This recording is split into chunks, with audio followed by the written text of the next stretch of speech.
Hello there, and welcome back to another edition of TCM's Movie Camp. I'm Brandon Oldenberg. I'm William Joyce. We're here at our studio, Moonbutt Studios. Tonight we're going to be talking about an amazing film from the imagination of Alexander Korda. It's the 1940 version of The Thief of Baghdad. The Thief of Baghdad is not a film that has a stamp of a single sort of visionary. It was a bunch of visionaries working together and coming up with a singular vision.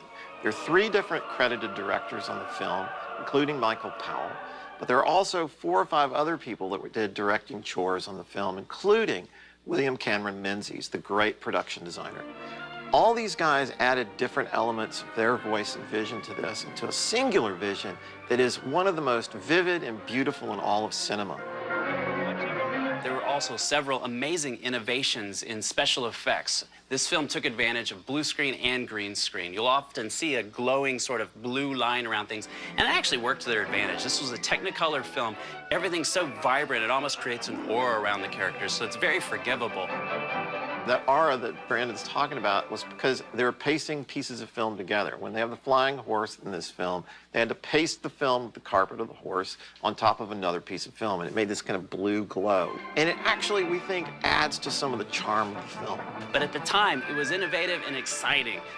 This was showing filmmakers how you could take the fantasy genre to a whole new level. It led the way for a lot of fantasy films of today.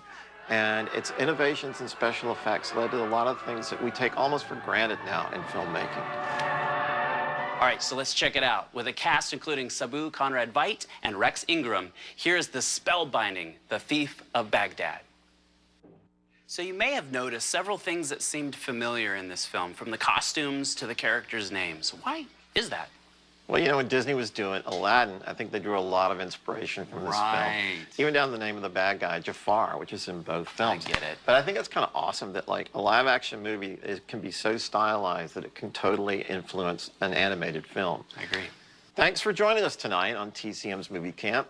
We continue next Sunday at 8 p.m. Eastern Time with Errol Flynn, Basil Rathbone, and Olivia de Havilland, one of our very, very favorites, The Adventures of Robin Hood. See you then.